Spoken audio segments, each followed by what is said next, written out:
Assalamualaikum, selamat siang Mbak. Waalaikumsalam, selamat siang Mbak. Saya Mbak yang kemarin Mbak. Oh, Mbak Coma kan ya? Iya benar. Jadi kedatangan saya di sini untuk melanjutkan yang kemarin ya Mbak. Baik. Gimana Mbak kabarnya hari ini? Hari ini alhamdulillah lebih baik dari yang kemarin sih Mbak. Gitu ya, alhamdulillah ya Mbak. Iya. Masih pusing kah Mbak? Masih sih Mbak. Gitu. Iya. Kalau nyerinya itu masih terasa Mbak? Masih.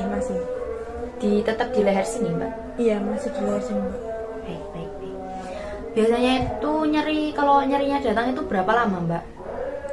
Kalau saya itu 3-5 menitan deh Mbak. Gitu. Tapi setiap hari ya Mbak? Iya, setiap hari. Menurut Mbak itu skala nyeri yang Mbak rasain itu berapa? Kayak seumpama ya 0 sampai 5 itu nyeri ringan, 5 sampai 7 itu nyeri sedang, 7 sampai 10 itu nyeri akut. Itu berapa Mbak? Mungkin 5 nih Mbak. Oh, berarti antara nyeri ringan sampai nyeri sedang ya. Iya. Kalau biasanya faktor yang memperberat nyerinya Mbak itu apa? Mungkin karena saya suka begadang ya Mbak. Lalu saya suka overthinking gitu. Oh, gitu. Iya, apa-apa yang gak penting tuh selalu saya pikir gitu loh Mbak. Baik. Tidurnya jam berapa Mbak? Nah, kalau saya jam 1 sampai jam 2 Mbak. Soalnya itu tugas kuliah itu kan banyak ya Mbak ya. Jadi ya begitulah kadang. Menurut Mbak itu kalau nyeri datang itu mengganggu aktivitas nggak sih Mbak? Ya sangat mengganggu sih Mbak. Soalnya kan saya seharian full aktivitas ya Mbak. Oh iya ya. Jadi ya mengganggu sekali sih. Baik.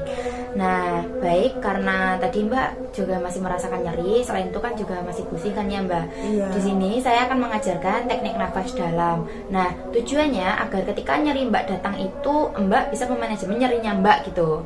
Baik. Saya ajarkan nanti Mbak bisa mengikuti ya Mbak. Iya.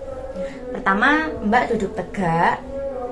Nah, setelah itu Mbak bisa tarik nafas melalui hidung. Ditahan 3 detik ya Mbak. Lalu dikeluarkan secara perlahan melalui mulut.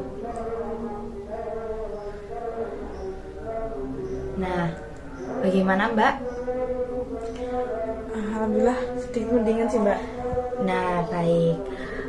Teknik nafas dalam ini itu bisa Mbak lakukan secara mandiri ya Mbak. Kalau seumpama tiba-tiba nyeri itu datang, Mbak itu bisa ngelakuin teknik ini gitu. Baik Mbak. Apakah Mbak sudah paham? Alhamdulillah sudah paham sih Mbak. Nah, baik. Kalau saya mau tanya nih Mbak, kalau pola makannya gimana Mbak? Kalau pola makan saya ya gimana ya Mbak? Kalau anak kuliah jarang makan gitu loh Mbak.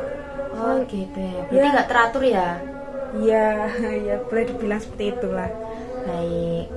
Nah, Mbak kan juga masih nyeri kan ya Mbak. Selain itu pusing juga. Iya. Mbak itu saat ini tuh tidurnya harus yang lebih teratur. Tadi kan Mbak bilang Mbak sering begadang kan ya, jam 1 atau jam 2.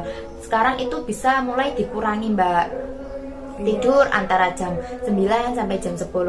Kalaupun malah Mbak masih begadang, ketika Mbak pulang kuliah, kalau memiliki waktu untuk istirahat, untuk tidur, Mbak bisa gunain waktu itu untuk tidur. Nah, selain itu Mbak agar mengontrol darah Mbak agar tidak terlalu tinggi, Mbak itu harus mengurangi makan makanan yang mengandung sodium tinggi. Jadi boleh Mbak makan yang bersodium, tapi jangan mengandung sodium yang terlalu tinggi atau yang terlalu asin banget gitu. Baik. Diusahakan juga kalau sebelum berangkat kuliah itu makan Mbak. Kan tadi Mbak kan sering lupa makan gitu kan ya. Iya. Nah itu, jadi kalau pagi itu diusahakan kalau nggak minum susu ya makan roti agar perutnya itu terisi gitu Mbak. Baik Mbak. Nah kalau weekend libur Mbak. Libur sih Mbak. Nah itu weekend itu bisa Mbak gunakan untuk olahraga ringan Mbak. Kayak contohnya jalan pagi atau jogging atau naik sepeda. Minimal 15-20 menitan Mbak agar sirkulasi darah Mbak itu lancar di seluruh tubuh gitu. Baik Mbak ya. Kalau begitu apakah ada yang ingin ditanyakan atau kurang jelas Mbak? Sepertinya sudah sih Mbak, sudah jelas. Alhamdulillah kalau sudah jelas ya Mbak. Alhamdulillah. Baik, kalau begitu Mbak semoga cepat sembuh. Saya mau Amin. pamit undur diri. Terima kasih atas waktunya ya Mbak. Iya, sama-sama Mbak. Assalamualaikum. Waalaikumsalam.